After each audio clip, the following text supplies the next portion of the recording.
Hello and welcome to Minter Dialogue, episode number 546.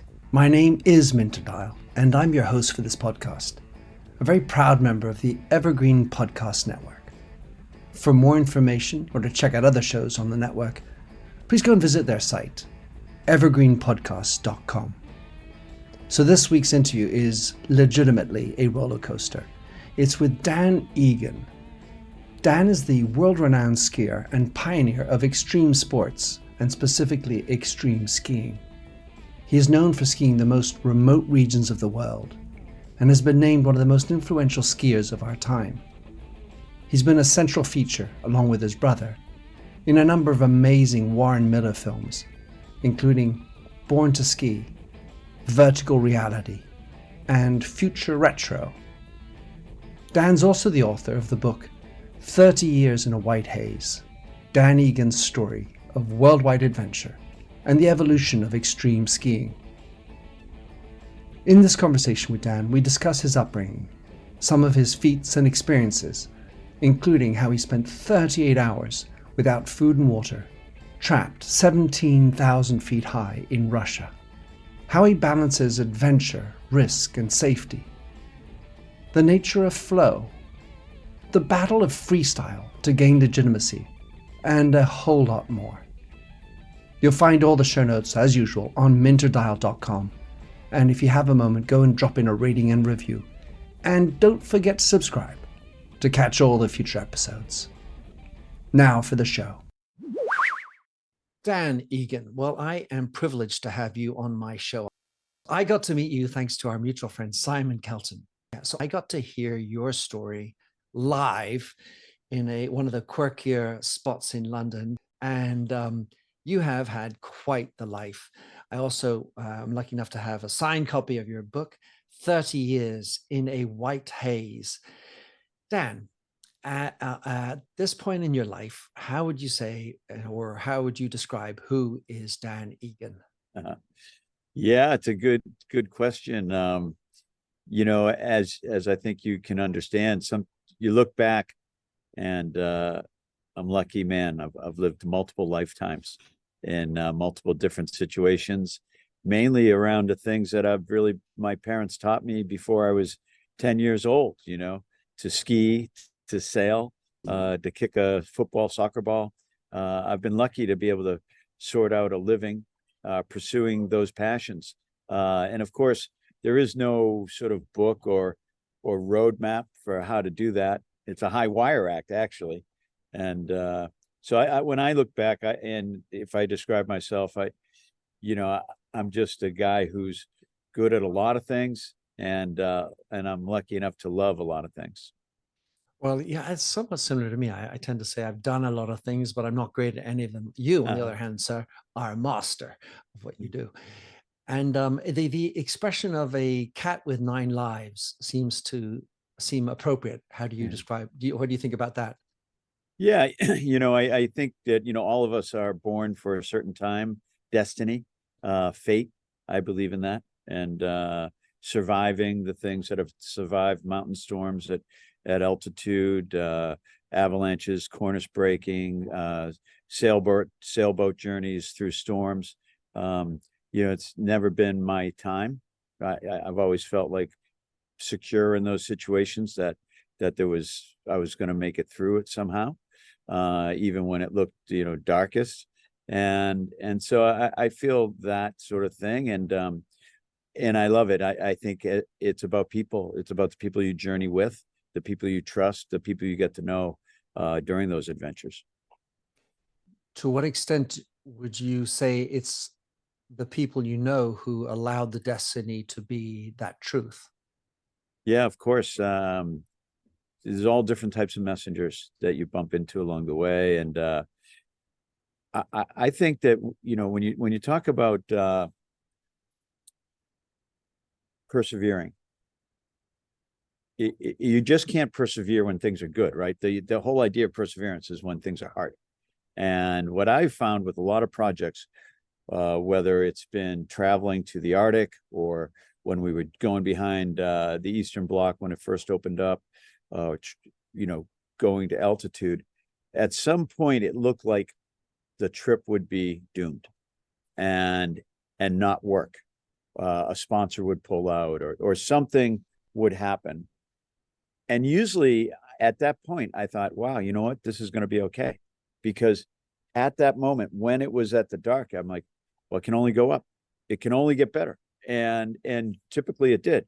So whether something got lost on an airplane or somebody missed a flight, or, you know, all those sorts of things that can go wrong, at that moment was actually the point in which it turned. And kind of we broke through because we persevered. And I think that's kind of the key to it. You know, I talk to, as you know, I do a lot of speaking and talking to younger people. You have to find joy, not happiness. It's joy, right? Because it's easy to say, oh, I'm not happy, or I want to be happy, but what's the joy? What's the journey bringing you? Where's the adventure going? And persevering in those moments where it looks bleak, that's the joy. If I'm to understand you correctly, then joy is something bigger than happiness?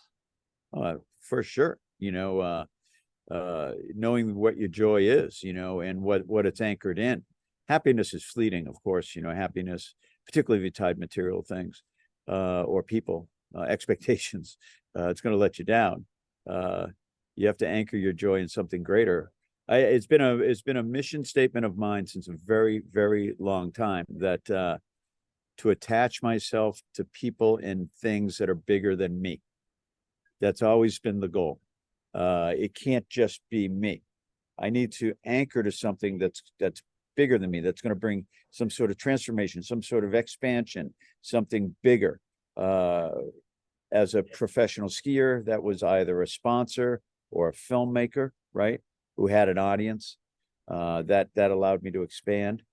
In business, partnering with people that had other expertise, that brought other things to the table. So I think that's a really big one for people. A lot of times people don't want to partner with things that are bigger than them. They're intimidated by that. Is there an element of humility in that acceptance? I mean, it's amazing, right? Ego, because we need it. We have to survive. You know, it sort of keeps you going. But the humility, that you don't know it all, that you're going to learn something, that somebody's going to provide a pathway for you. I look at that as non-judgment. As long as I stay without passing judgment on a people, places, or things, then I might appear humble, but actually I'm seeking something else. And I try not to let the judgment, and of course it's brutal, right? It's hard. It's hard not to wake up and judge the weather. But staying non-judgmental allows that pathway to open up, because I don't know what I don't know. And if I judge it, all of a sudden it looks like I know. You're sitting on top of it. Yeah. So I want to go back to something you said, Dan, which is that the way I interpreted it is that your survival has been linked to destiny, which I am thinking means you don't probably believe in free will. It's like these are, I survived because it wasn't my time, because there's some bigger force that is deciding all this. And then, but I have to also believe that some element of determination, some element of skill came into this, and verve and courage, you know. It doesn't feel like that can only be destiny. Well, of course, that's the secret sauce, right? It's the secret sauce. Everything that you just touched on: confidence, becoming an expert, trusting yourself. You know, all those things matter. Doing the groundwork matters, to allow destiny to unfold. And I think that those are big things, including your own ego. You know, I've been blessed. I've had great mentors in my life, great coaches, men that have helped me pull me up when and I'm like serious help, like pointed things out to me that like, hey kid, this is not good for you. You should shape up. And really, I tell you that I was at an event last year, and all of my soccer/football coaches were there. All my ski coaches were there, and I mean, really, that was amazing, right? And I just try to do what I learned from them. And these days, now that I was on a radio show the other day, and a guy said, "Dan, it's amazing at your age, you're still doing." I started to laugh, but my mission statement is to help others do what I've already done, and I think that frames and gives me a purpose to why I do it, because I know that the ones that help me really helped me in life, in sport. But they were teaching me something else, right? They were teaching me something else. I didn't know it at the time, but they were teaching me something else. And they're my friends today. I mean, that's unbelievable. To stay in touch with people, I think, is part of that sort of destiny path to pay homage to people. You can't forget the ones. So I think it's of course, it is the secret sauce. In my book, 30 Years in a White Haze, I talked about surviving a storm, 38 hours, 11 people perished in Russia at altitude at 17,000, 18,000 feet, and 11 people perished. And my friend and journalist died in a snow cave alone in the exact same situation I was in. He did not. Somebody discovered my snow cave and saved my life, but nobody discovered Claudia's cave, and he didn't survive. And so that's like, the veil is very thin. The veil is very thin, and I don't know that he was meant to pass that day, but I know that we were in the same situation, and somebody stumbled upon me. So that would seem to indicate that there's an element of luck. I think, of course, there's always that element of luck, or luck, or life, element of life that happens, and we all owe a debt of gratitude to random acts, right? And things that have kept us going, whether it's a car accident or whatever. But I know now, in looking back at my time in that snow cave, having believed that I was dead when Sasha found me, thinking and knowing that I had met my guardian angel, and now kind of understanding what the messages were, the messages for me were, follow will lead you. And I came to realize those spirits or whatever, they led me through the crevasse field. And I come to believe that maybe they've always been doing that. I just was too arrogant to see it. So you were, as I recall, brought up in Boston. Yeah. Right. And I'm wondering, how religious are you? Has this made you come closer to God, or what? Yeah. My family, we are baptized in Catholicism, and there's a lot of priests in the family throughout the generations, and of course my parents were devout Catholics, and they dragged all 8 kids to church.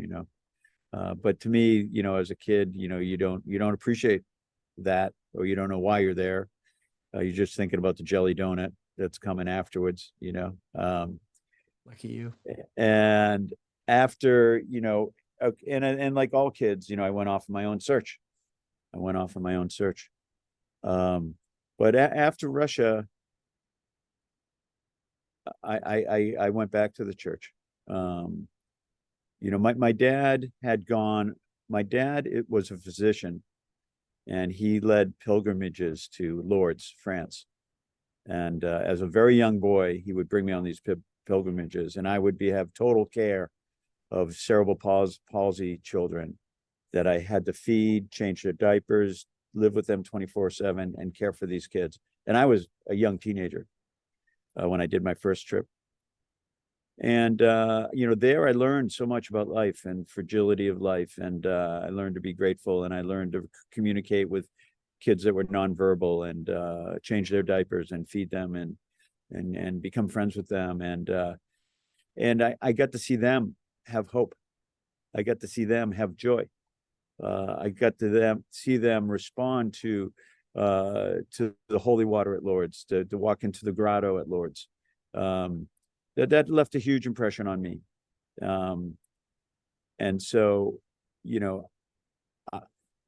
I definitely am somebody who believes, and I know that I've seen the benefit of that for myself, but in a lot of my talks, and when I talk on spiritual things, and when I give lectures on or talks on faith matters, Jonah is my favorite teenager, right? Because Jonah converts through disobedience, and he converts through obedience. So, I always tell kids every time I talk to them, look, you can do what you want, but somebody's gonna watch you screw up and get better, and somebody's going to watch you do something good and get better. So you get to decide what example you want to lead, right? And that's an exciting thing in life, to realize, yeah, I failed, but somebody's learned from that example, and I too can be redeemed, right? I can be the belly of the whale experience. For me was Russia, and I've had that in business. I've had that in relationship as well. So I think at those moments, you have an option. You can despair, or gaze to the heavens. Well, since you've mentioned it, let's just talk a little bit about that Russian experience. Yeah. I mean, for those who don't know you, you've basically, essentially you and your brother, as I read it, invented extreme skiing, or at least you brought it to the world.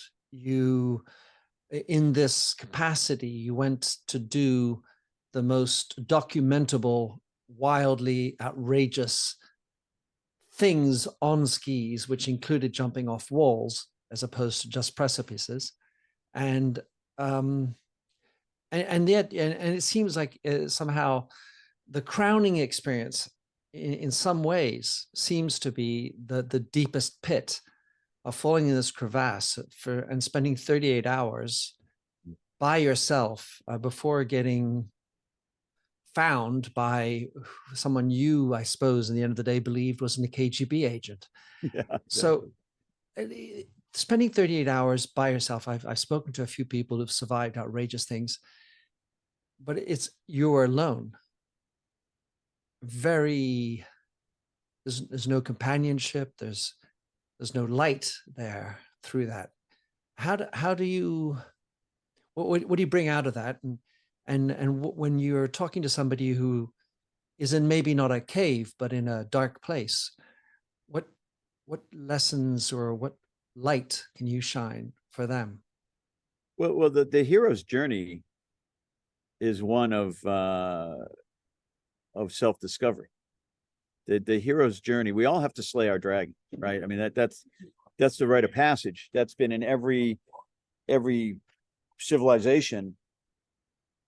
The rite of passage to slay a dragon, to go on the hero's journey, and return, but not the same.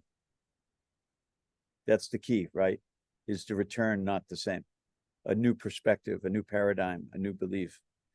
And that's as old as time itself. I was thinking about this very topic today out on my run.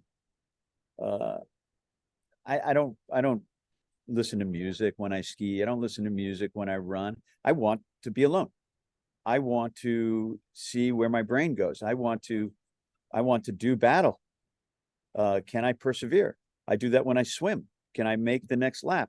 That is the name of life. And so those opportunities is what we should, I think, seek. I think that this is what's taking it away. Mobile.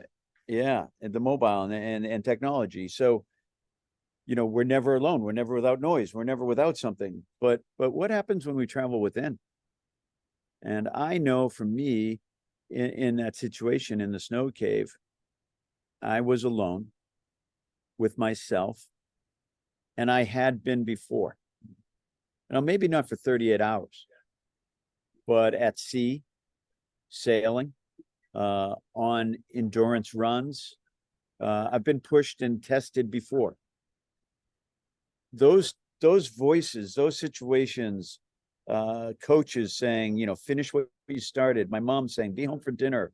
All those voices, all that energy is there for me to tap into and to listen to and to move. And I can tell you, I've been depressed. I've had to pick myself up when I didn't want to pick myself up. I've had to get out of bed when I didn't want to get out of bed. All those things, right? Move a muscle, change a thought. So in those times of focusing on keeping my hands warm or my nose or my feet, the intention of that task is itself a form of prayer, and within itself a form of transformation. And of course, blacking out, passing out, having hallucinations, having visions, all of that, you start to wonder over time, what's real, what's not real. The other climber I spent time with, that I helped rescue the next day and was in the hospital with, who came to visit me 25 years after that accident, all he could say was, I kept talking about this experience I had in the cave. And I kept talking about it, because when you have those experiences, you don't know if you're crazy or not, because you don't know who to tell. Nobody's there to validate. So it either happened to you or it didn't happen to you. You either imagined it or you didn't imagine it. And which is true? And does it matter? What's real? The transformation. Who are you upon the return of the journey, of the hero's journey? So for me, the perspective was, I've got a shot now. My entire adult life, everything I've accomplished stemmed from that day, because it was such a radical change of perspective. And I didn't know that all at once. It was revealed to me over time. I just know that perspective changed me. I started to make other changes, and those changes, that energy became something else. And I tie it back to that. Well, I suspect that your survival was also somehow informed by some techniques and some knowledge as well. Because if it were me stuck there, I wouldn't know whether it's my toes or my fingers I should worry about first. I wouldn't know how to make water out of snow, kind of thing. You must have some kind of survival techniques that helped. You do, but of course at altitude, it's hard. It's hard to think straight. It's hard to do. As the story goes, I built the snow cave for 3 people, my other climbing partners, that abandoned me. So I do think in doing for others, there's a benefit. Now they didn't want to be in my cave for whatever reasons, and they've never explained to me why. Although one guy did say, you didn't build a very good cave. I thought you were going to die. So maybe that's why he didn't choose to come. But who benefited from all that extra activity? I did, because I stayed warm. Because I kept working to make the cave bigger, not knowing that they weren't coming or they had already left. So, there is benefit sometime in that. And I remember thinking, because my brother was on this trip, that my death was going to be really hard on him.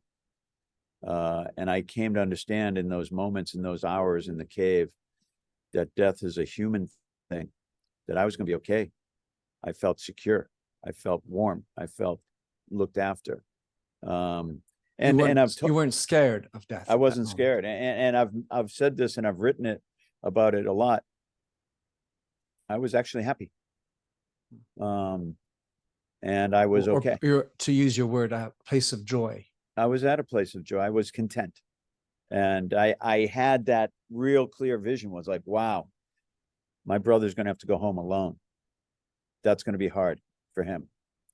And you talk about these two people who abandoned you. I mean, I can't help but imagine if I were in your position, I would have felt a little bit of an antagonism or something negative about the two who abandoned you at that time. Did that go through your mind? And where are you with that thought? Well, when the storm settled down, Sasha, who found me, we then rescued a group of 14, of which those two were part of that group of 14. And 25 years later, one came to visit me. And he came with his wife, and I did what I would do with any guest. I took him on the lake, and I took him around New Hampshire, and I showed him the mountains, and I brought him to my home, and I made a dinner, and I made dessert, and I poured him a cup of tea. And when it was all said and done, at the end of the day, I said, I've always wanted to ask you a question. Why? Why did you abandon me? And it was one of those times where, without malice, and I clearly demonstrated throughout the whole day that you were okay. Yeah. He did not remember, which was my memory of him. So it validated my memory of him, that he was freezing to death himself. He was passed out, and the other guy must have taken pity on him and taking him. Now, the other guy, who was the lawyer of the sponsor, who said the next day, I'm surprised to see you alive. You didn't dig a very nice cave. Who later, after we rescued him and got him down, said to my brother that he saved my life. And then went on, because 1990, perestroika in the USSR, you couldn't just leave. You had to leave on the date of your visa.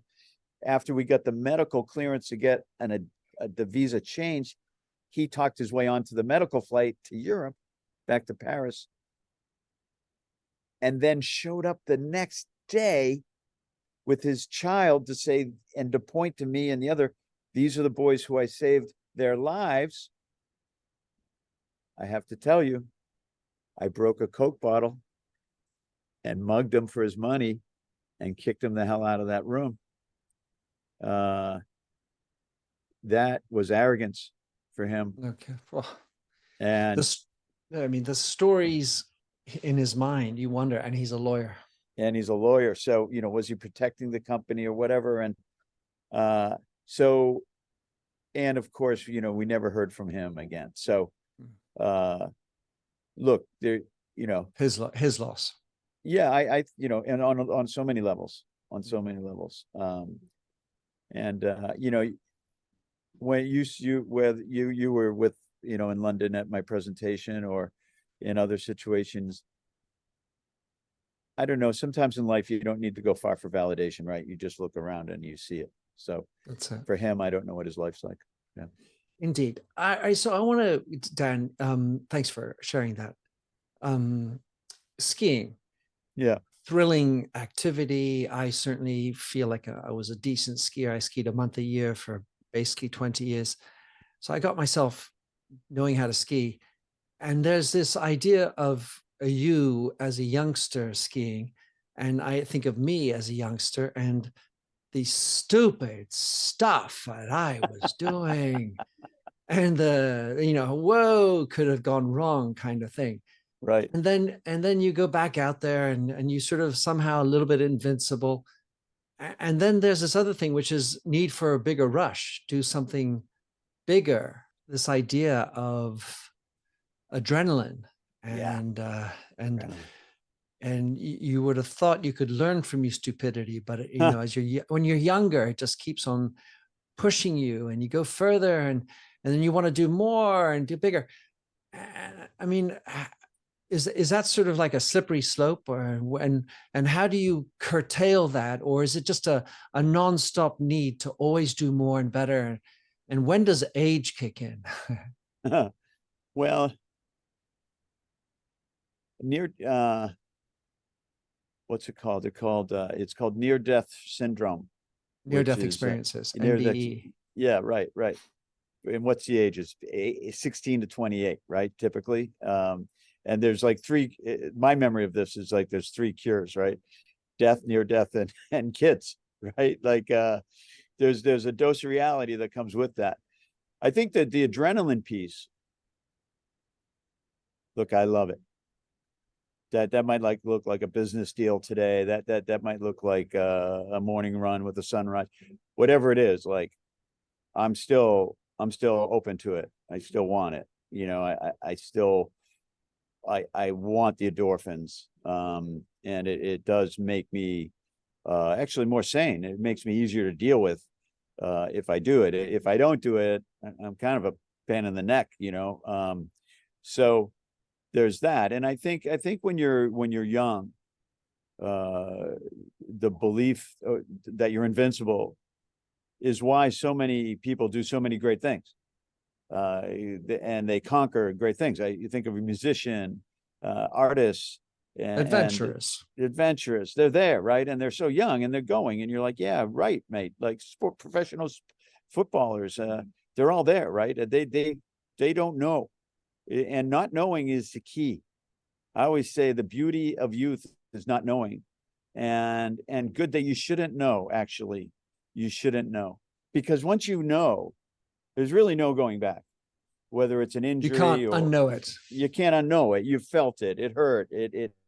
You question it. You know the knowing is hard, and so of course age creeps in, and you start to know a little bit more. But when you look at, I love this question, because when you win a gold medal at the Olympics, of which I've never done, but I've interviewed a lot of gold medalists, and they'll tell you, you know, I was just in the moment. I was just in the moment, and came together. It was the unknowing, right? There was the magic. What's the magic sauce? The next 4 years later, when they win the silver, they all say the same thing.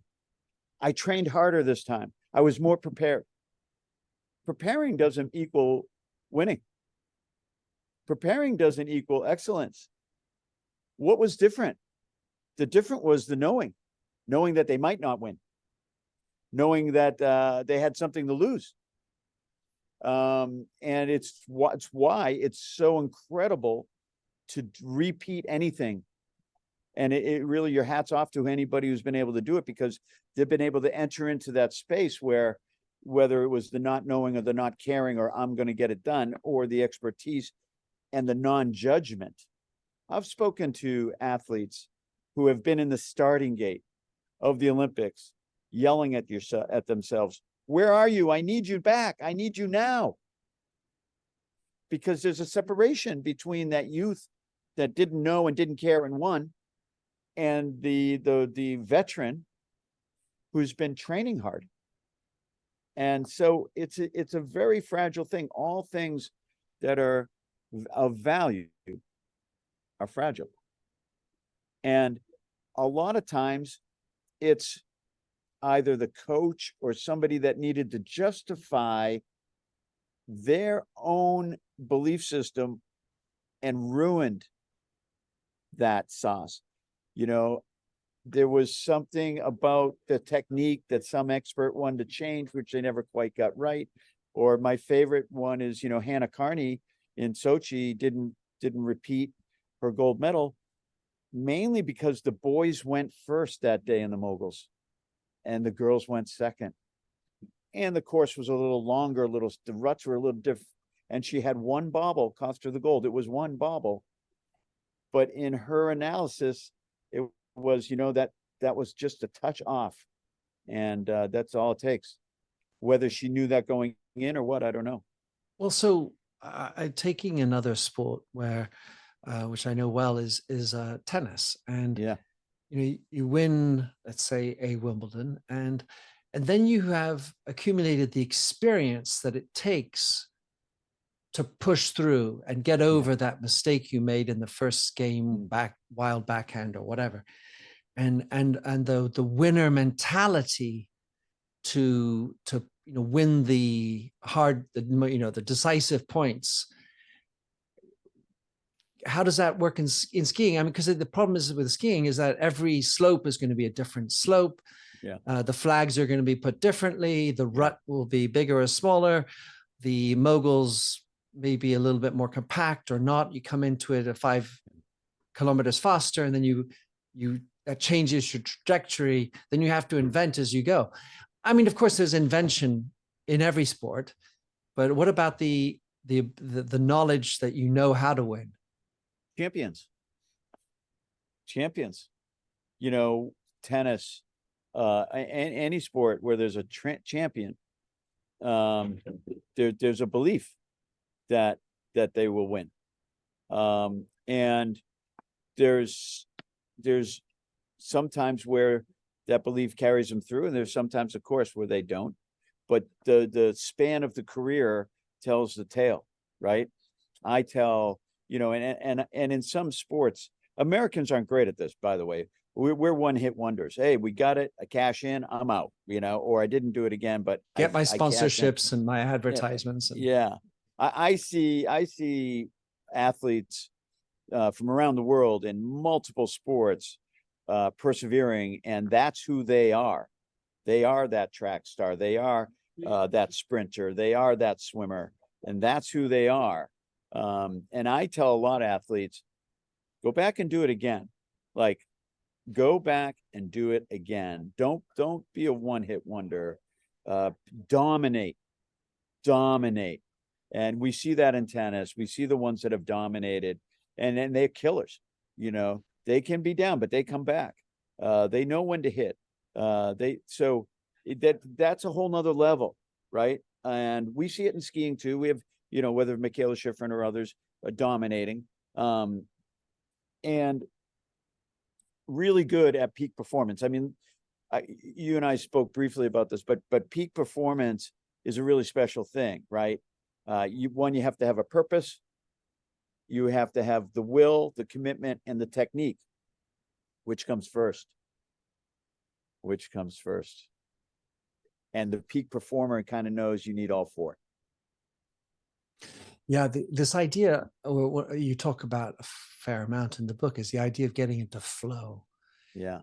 And occasionally I've dabbled with flow in sports, but I certainly I've experienced flow more in an intellectual exercise, typically on psychedelics, when I'm, flying on some LSD or something. But I also have had flow without intoxication, and it's a beautiful thing. I can feel it. I don't know how to make it happen. Others are much better at that. But when you're in flow, I mean, to what extent can you make flow happen, Dan, when you're skiing? You can make flow happen when you don't judge yourself. See, this is the key, right? So how do you enter into the flow state? In a non-judgable, through observation, not judgment. So what does that look like? Well, it's a perfect day. It's a perfect day. For what?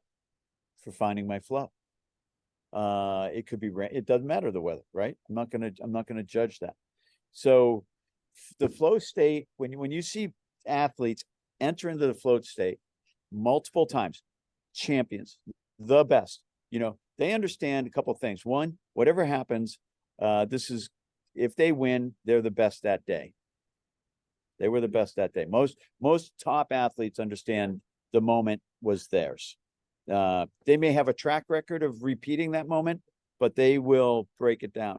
Most other athletes that describe that flow state, they come from a point of observing themselves in the action, not doing, not react. They're actually just, wow, I did it. Hey, I got it. I can't believe it. Whoa, hey, another one, right? All of that is flow state. So understanding what my best skiing is when I'm hovering above myself, observing myself do it. It happens less and less, I must say, these days. But a couple days a year, I'm like, oh yeah, this is the day. Yeah, I'm back. This is the day, you know. And then there's other days where, yeah, it's not. But for the athlete, for the champion who enters into that space, I think there's a place where they go where they're just trusting their body. They're trusting their body. They know that the body will do it. Skiing's very interesting because of speed and touch of the ski, the length of the ski, the feel of the ski. Golfers with tennis players, they'll tell you they can feel it. When they're hitting in the sweet spot, they feel it. When the golfers hit, there's something going on. They just know it. Today's my day. I've talked to a lot of athletes. Today was my day. I knew I was going to win when I woke up. And so, you know, that sort of experience is really quite something. It's not to say that's the only way to win, but specifically around flow state, the non-judgment, the observation is kind of key. So what does that look like? That looks like failing and not being upset. Because that's where you really need to not judge. You know, was it a bad shot? I don't know. Give me the next one. I'm going to get the next one. So again, going back to that idea that it's darkest before the dawn, you know, and of course, Henry David Thoreau said, you know, I don't want a cabin passage, bro. I want to go before the mast, you know, and that whole idea of put me before the mast, bring it on. And I think that's part of it. Having a front row seat. Yeah. Getting towards the end here, Dan, I do want to talk about the notions of safety and risk. Just before that, there was something you said in your book, which is, I never have a contingency plan. Plan B is plan A. And I want to mix that with your upbringing, with your parents, obviously also the life or the partnership you had with your brother. But what about hunger? And is that something that you feel also carried you? Not that you were hungry, but that you were, things didn't come to you on a silver plate. Yeah, I think again, all accomplishments that are hard fought are appreciated, you know. My folks, you know, that if they had their choice, their boys would not have been pro skiers, you know. They had other things in mind for us.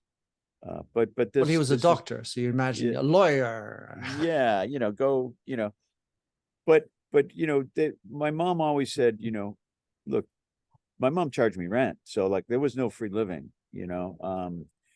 And she said, you go make a business out of this. Don't be all talk, you know. And I went to my professors in my colleges and I asked them for help and I sought advice. So hungry is, you know, in most sports, they'll tell you in boxing, they'll tell you in cage fighting, wrestling, you know, look, growing up with an edge on the streets helps. Survival helps. Being in that position of survival helps. You know, this you're fighting your way out of this situation, bro. Like that's kind of the goal, right? And that gets you so far in life.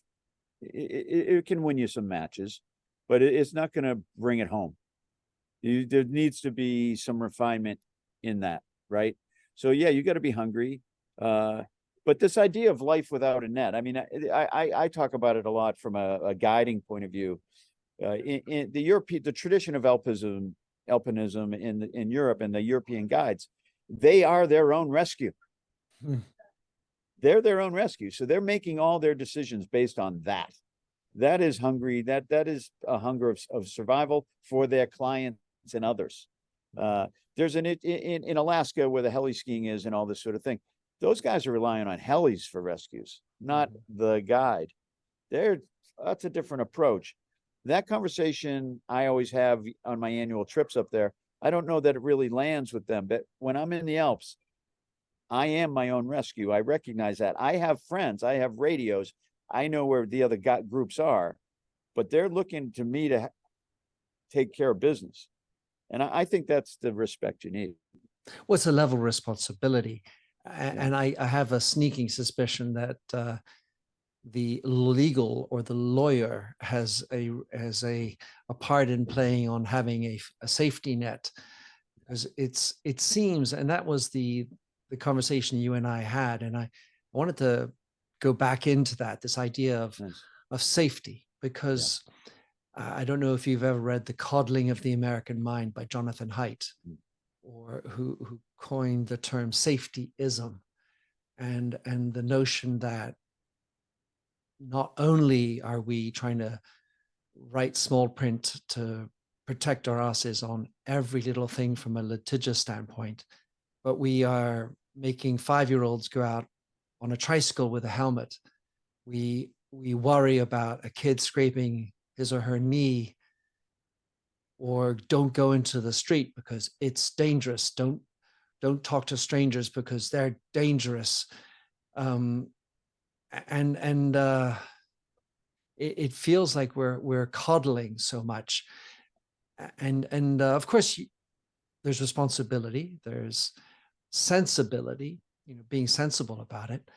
But how do you evaluate risk? And obviously, when you got clients, you have responsibility. That's a heavy load, but they're also going to say, "Well, hey, listen, Dan, let's do something you've never done before." Oh, they love that. Yeah. Of course, right? Yeah.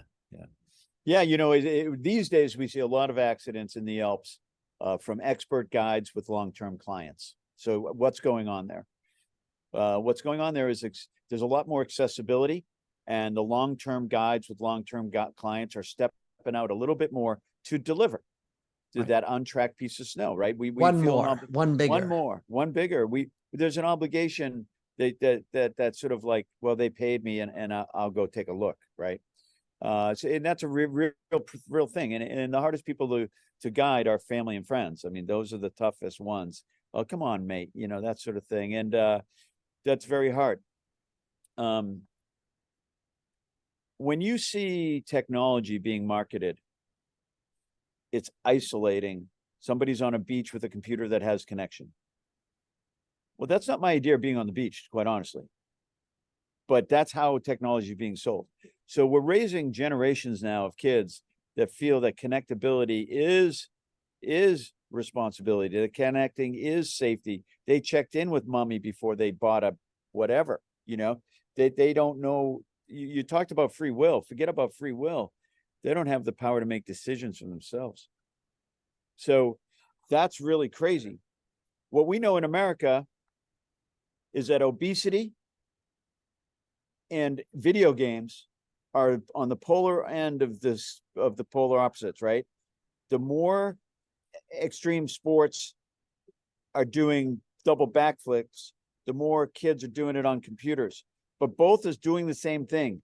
They're identifying, look, the video gamer saying, look what I did. The guy doing the backflips on the bike said, look what I did, right? But we see the computer and the obesity tied together, okay? The mentality they both think they're doing. So it's super interesting. But what's missing from that is the middle. The ball fields are empty with spontaneous games. There's no cricket matches. There's no baseball. There's no pickup games. Everything's organized, right?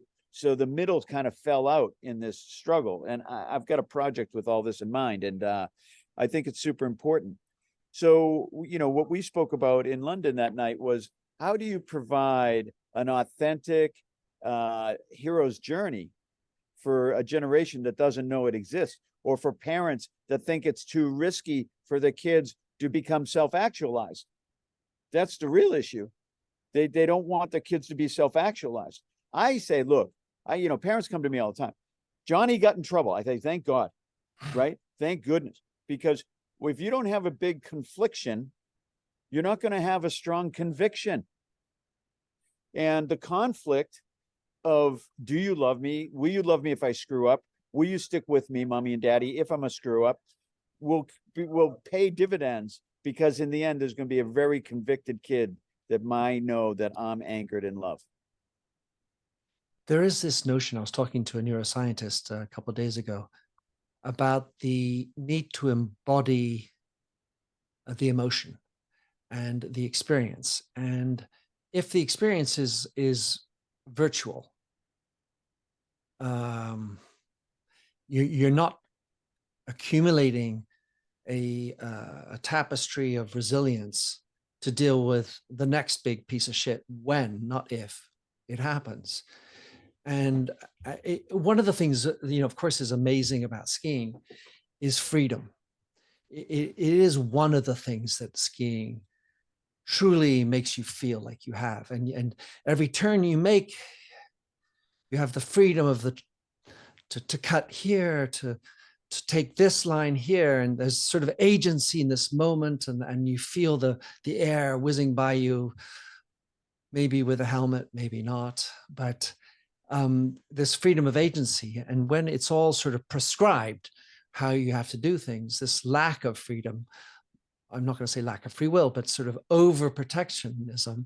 How do you see skiing? What's happening on your slopes? What happens when you get a parent saying, well, you don't take my child to do anything naughty or. Yeah. Well, I want to tie that back to a question you asked earlier about being raised and having faith. When I talk to parents and they're teaching their kids, they can read before they were 2, they can do this and they can math, but they never taught them anything. They never talked to them about anything about God. I'd pretty much say, well, don't teach them science either. Like, give the kid a chance, a foundational chance to know right from wrong. I don't care how you frame that. For me, it's God. You can frame it spiritual, however you want to frame that. But give a kid a chance to understand right and wrong. Give a kid to understand what that means, okay? Because from all that thing, when they go through those confliction years, those teenage years where they're testing boundaries, the conviction that they're going to have when they get out of that in their early 20s, hopefully the mid 20s, is based in right and wrong and self-perseverance and self-care and self-love and building a life for themselves. It's not, the goal is not to have 29-year-olds living at home, right? So how do we launch these kids, and what belief system do you want? Because to your point, it's not if, it's when you fall off the high wire, and how do you pick yourself up? So here it is, right? It's not if, it's when, and then there comes the how. How are you going to do it? Because you know what? You and I both know around every corner, there's not somebody willing to help you in that cave, in that belly of the whale moment. You are the one that has to know how to move forward when it looks dark. And of course, we want kids to ski, to sail, to do these individual sports where they have the freedom to succeed and fail and make the choice to do it differently the next time. I remember being a young kid, 5, 7 years old, out on my little dinghy in irons, pointing into the wind, couldn't get the boat back to the dock. When the instructor came out, he did not tell me what to do. He said, it's getting late, dude. Get that boat in. Figure it out. And, I had to bear off. I had the back wind. I had to sail back to the dock, and he was not going to tow me. And I did. And in those moments, you realize I can. And it felt like I never could. So at what age do you want to do that? Early. As early as you can. For any young boy or girl to realize, wow, I'm not failing in this moment. I can succeed beyond this moment. That's really the lesson that all sport teaches. All sport teaches that. Dan, absolutely phenomenal last words. Great way to wrap up an absolutely delicious conversation, Dan. Love your energy. I admire your journey. I love what you continue to do. And as you so rightly say, you are aging like fine wine. Dan Egan, how can anyone go get your book, 30 Years in a White Haze, catch up with what you're doing, find out how to learn, if there's an opportunity ever to hire you to ski and have that experience, go to your resort. What are some of the links you'd like for me to put in the back end? I appreciate that. Just check me out at dan-egan.com for the main website with all my activities and all the books. And of course, you can always find me at skiclinics.com for my worldwide adventures. Yeah, and you are in not a few, but many films as well. Dan, absolute pleasure. I do hope there'll be another chance to cut the, or not shred some slopes, because I would be way behind in your exhaust fumes, but another time to share. So many thanks for coming on, Dan. Thanks so much. I really appreciated it. And I hope we do ski. Super. So a really heartfelt thanks for listening to this episode of the Minter Dialogue podcast. If you like the show, please remember to subscribe on your favorite podcast service. As ever, ratings and reviews are the real currency of podcasts. And if you're really inspired, I'm accepting donations on patreon.com/MinterDial. You'll find the show notes with over 2,100 blog posts on minterdial.com on topics ranging from leadership to branding, tech, and marketing tips. Check out my documentary film and books, including the last one, the second edition of Artificial Empathy, Putting Heart into Business and Artificial Intelligence, that came out in April 2023. And to finish, here's a song I wrote with Stephanie Singer, A Convinced Man.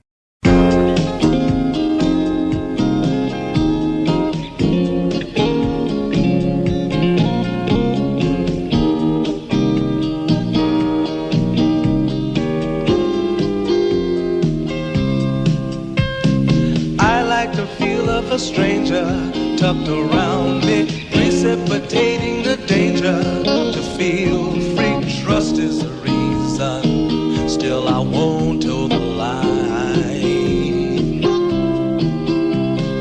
I sit here passively, hope for your respect, anticipating the thrill of your intellect. Maybe I tell myself there's no use in me lying. I'm a convinced man, building an urge. I'm a convinced man, to live and die submerged. A convinced man, in the arms of a woman. I'm a convinced man, challenge my fate. I'm a convinced man, competition's innate. A convinced man, in the arms of a woman. Despise revenges and struggle with deceit. Live for the challenge so life's not incomplete. What's wrong with challenge? I know soon we all die. I like the feel of a stranger tucked around me, precipitating the danger. To feel free, trust in my reason, and let me show you why.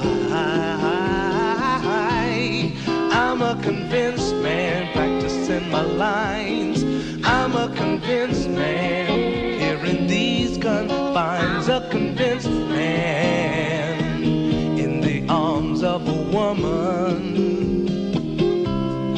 I'm a convinced man, put me to the test. I'm a convinced man, I'm ready for an arrest. I'm a convinced man, in the arms of a woman.